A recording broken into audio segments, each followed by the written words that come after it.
अब हम लोग समझने का कोशिश करेंगे कि पर्सपेक्टिव व्यू बनता कैसे है। जस्ट अभी एक चीज मान लीजिए कि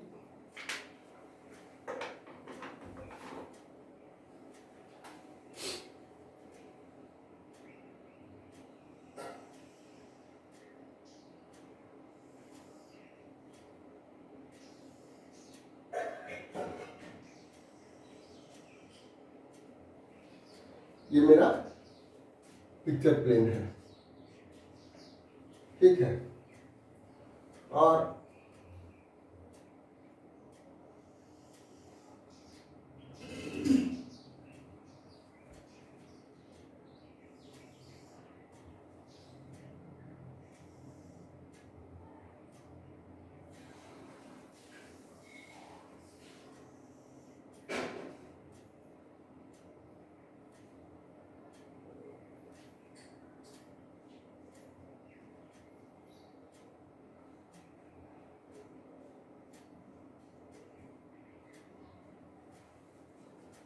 ये हो गया।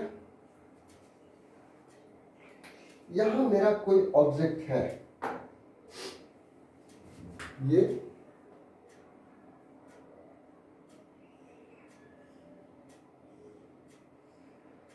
कोई मेरा ऑब्जेक्ट है, ठीक है। अब ये जो ऑब्जेक्ट है और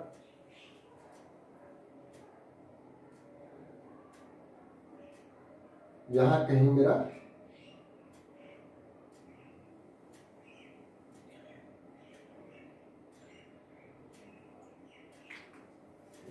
थोड़ा सा हम लोग ठीक कर लें तो ज्यादा अच्छा समझ में आएगा।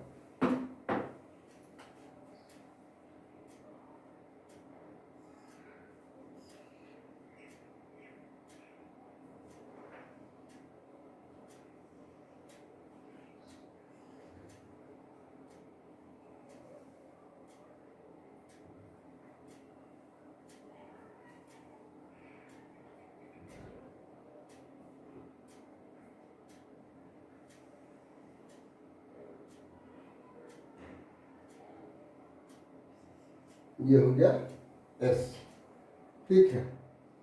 अब इस एस को जब हम ये करें तो ये पिक्चर कहाँ बनेगा? पिक्चर हमेशा बनता है पिक्चर प्लेन पर।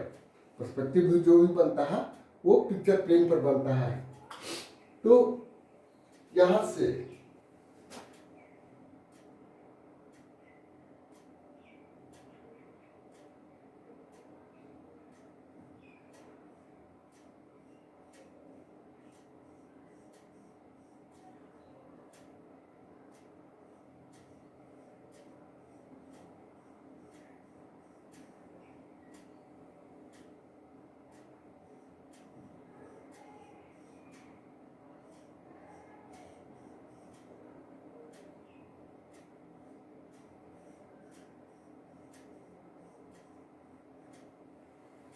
ये हो गया, ये रे आ रहा है कहीं से भी। तो अब ये मान के चलते हैं ये इसकी ऊंचाई इतनी है, ये इसकी ऊंचाई इतनी है, तो इसके बीच में ही ना मेरा कहीं पर भी ये कट रहा है। तो ये जो कट रहा है इसका हम लोग यहां लेते हैं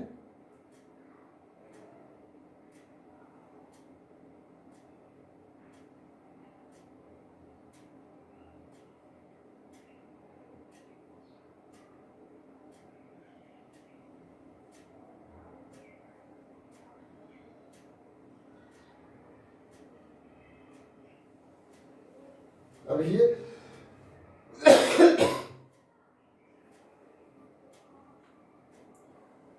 इंजीनियरिंग ट्रायंगल में आप लोग पढ़े थे क्या? आइसोमेट्रिक में नेमिंग क्या किया जाता है? कैपिटल लेटर से नेमिंग किया जाता था। यहां मान लीजिए कि ये मेरा ऑब्जेक्ट है, इसका हम मान लीजिए कि A dash B dash C dash D dash. तो पर्सपेक्टिव मेरा ये बना।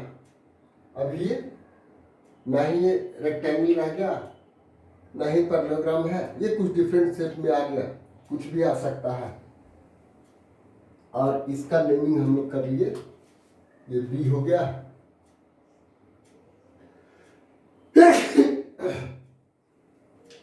तो पर्सपेक्टिव व्यू में नेमिंग जो होता है वो कैपिटल लेटर विथ डैश होता है। तो ये हो गया बी डैश,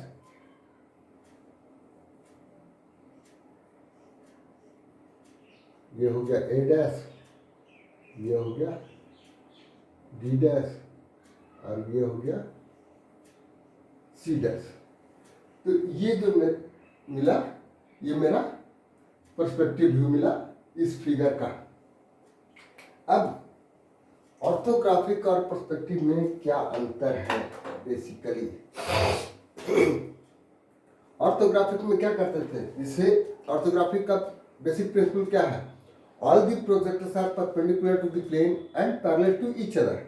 यानी कि अगर इस कॉर्नर को देखना है तो इस कॉर्नर के सामने हम आएंगे और ये रे होना चाहिए मेरा projector perpendicular to the plane, ठीक है। इस कॉर्नर के पास आएंगे तो इसके सामने आएंगे, तब ये यानी कि आंख का पोजीशन मेरा ऑर्थोग्राफिक में चेंज कर रहा है। ईच एंड एवरी पॉइंट के लिए आंख का पोजीशन चेंज कर रहा है। लेकिन पर्सपेक्टिव व्यू में आंख का पोजीशन स्थिर रहेगा, या हिले डुलेगा नहीं। यानी हम भी जो है हिले डुलेंगे नहीं, एक जगह खड़ा हो गए, उससे जो फिगर मिलेगा हमको वही मेरा पर्सपेक्टिव व्यू होगा। तो आंख स्थिर होगा तो निश्चित रूप से यहाँ पर जो है वहाँ क्या था, all the projectors are perpendicular to the plane and parallel to each other. यहाँ पर ये कोई गारंटी नहीं है, हो सकता है एकाध प्रोजेक्टर, अगर मान लो कि ये जो प्रोजेक्टर है ये आंख से गया और एक ऑब्जेक्ट से कॉर्नर से पास करता, एकाध प्रोजेक्टर हो सकता है कि perpendicular to the picture plane रहे, या ये भी हो सकता है एक भी प्रोजेक्टर जो होगा perpendicular to the picture plane ना हो, ऐसा भी कंडीशन हो सकता है। लेकिन इसकी कोई गारंटी नहीं है कि परपेंडिकुलर होगा। और ये सब आकर के आंख पर ये कन्वर्ट हो रहा है, सब एक बिंदु पर मिल रहा है। तो निश्चित रूप से एक आध हो भी सकता है परपेंडिकुलर, लेकिन बाकी सब तो निश्चित रूप से प्लेन से इंक्लाइंड हो जाएगा। तो यहाँ ये बेसिक डिफरेंस है कि ऑर्थोग्राफिक और पर्सपेक्टिव में। पर्सपेक्टिव आप लोग ने सब कुछ देखा है, लेकिन उस समय जानते नहीं थे आपकी ये पर्सपेक्टिव व्यू है। एटलीस्ट रेलवे स्टेशन पर ट्रेन का जो आप फिगर देखते हैं, या रेलवे टाइम टेबल में ट्रेन का जो फिगर देखते हैं, वो क्या है? एक्चुअली पर्सपेक्टिव व्यू है ट्रेन का, कि जो पिक्चर प्लेन के नज़दीक है और आँख के नज़दीक है वो हमको बड़ा दिखता है, और पीछे का पार्ट जो है जो दूर में है वो छोटा दिखता है। जनरली आप क्या देखते हैं कि इंजन का जो पार्ट है वो बड़ा दिखा और पीछे का डब्बा धीरे धीरे छोटा होते चला गया। तो ये मेरा जो था वो पर्सपेक्टिव व्यू है। तो यहाँ पर भी जो है शेप निश्चित रूप से पर्सपेक्टिव में चेंज कर जाएगा। कोई जरूरी है कि अगर रेक्टेंगल है तो हमको रेक्टेंगल भी मिले, वो कुछ डिफरेंट शेप में भी मिल सकता है। अब पर्सपेक्टिव ड्राइंग करने के लिए जो है, पर्सपेक्टिव व्यू ड्राइंग करने के लिए दो मेथड है।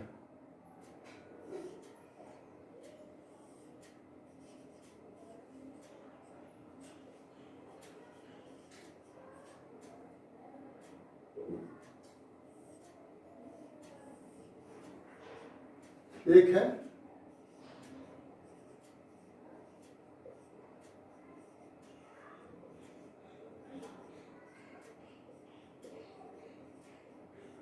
विजुअल रे मेथड,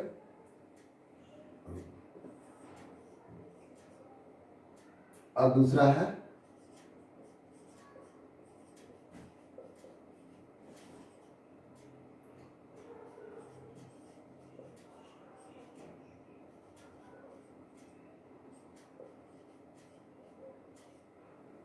वैनिशिंग पॉइंट मेथड। तो आपके सिलेबस में भी खास करके बिल्डिंग का भी पर्सपेक्टिव व्यू करना है तो इसी मेथड से करना है हमें, वैनिशिंग पॉइंट मेथड से। और विजुअल रे मेथड ये बेसिक समझने के लिए है। एक आध प्रॉब्लम हम लोग इस पर करेंगे विजुअल रे मेथड से, सिंपल ऑब्जेक्ट का।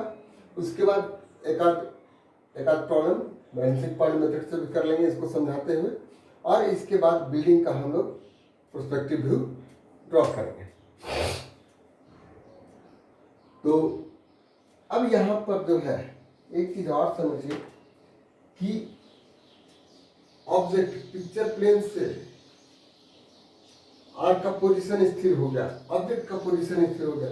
अब पिक्चर प्लेन को आर्क के नजदीक लाएंगे तो क्या होगा, और पिक्चर प्लेन को आर्क से दूर ऑब्जेक्ट के नजदीक लेते जाएंगे तब क्या होगा।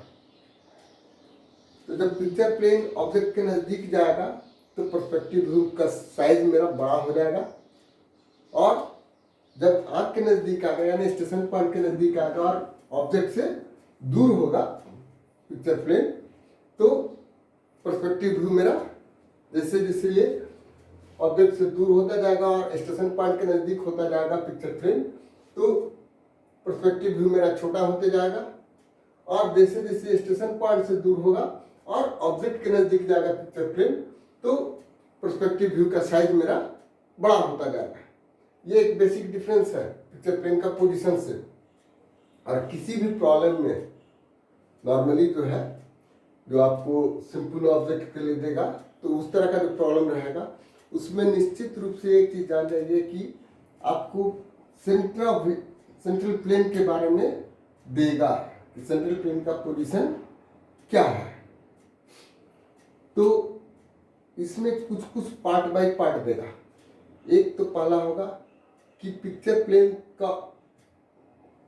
पिक्चर प्लेन के रेस्पेक्ट में ऑब्जेक्ट का पोजीशन क्या है, वो पीछे है या आगे है।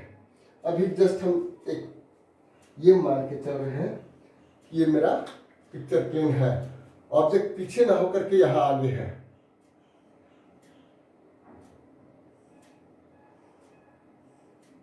ठीक है, और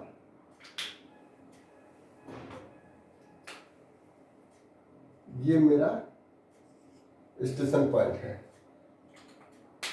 ठीक है, अब स्टेशन पॉइंट से जो है हम रे खींचे, ये पर्सपेक्टिव बनता कैसे है, ऑब्जेक्ट से स्टेशन पॉइंट को हम मिलाए ऑब्जेक्ट का कॉर्नर से, जहां ये पिक्चर प्लेन को काटा वहां हमारा ये फिगर बन रहा है। तो ठीक है, अभी हम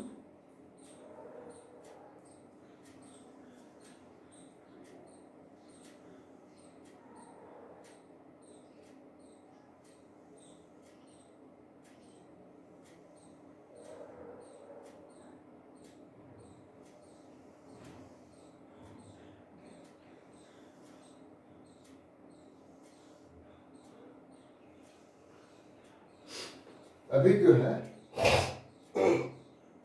ये मेरा, अब किसी एक जगह पर मान लें कि ये डिस्टेंस है, तो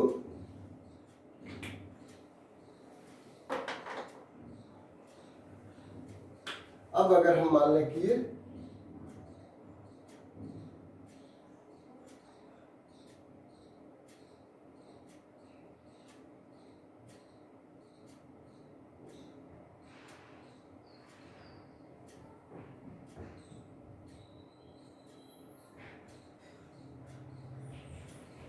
मेरा फिगर हुआ पर्सपेक्टिव, जो कि इस ऑब्जेक्ट से ये बड़ा हो गया।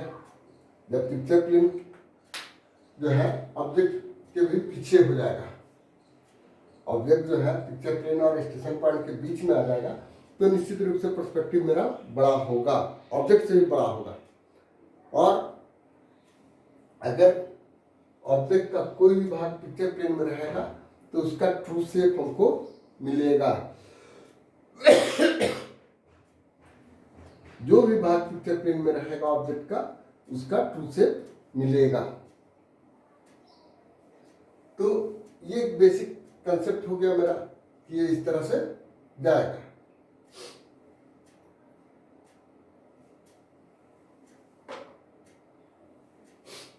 तो आज यहीं पर क्लोज करते हैं हम लोग।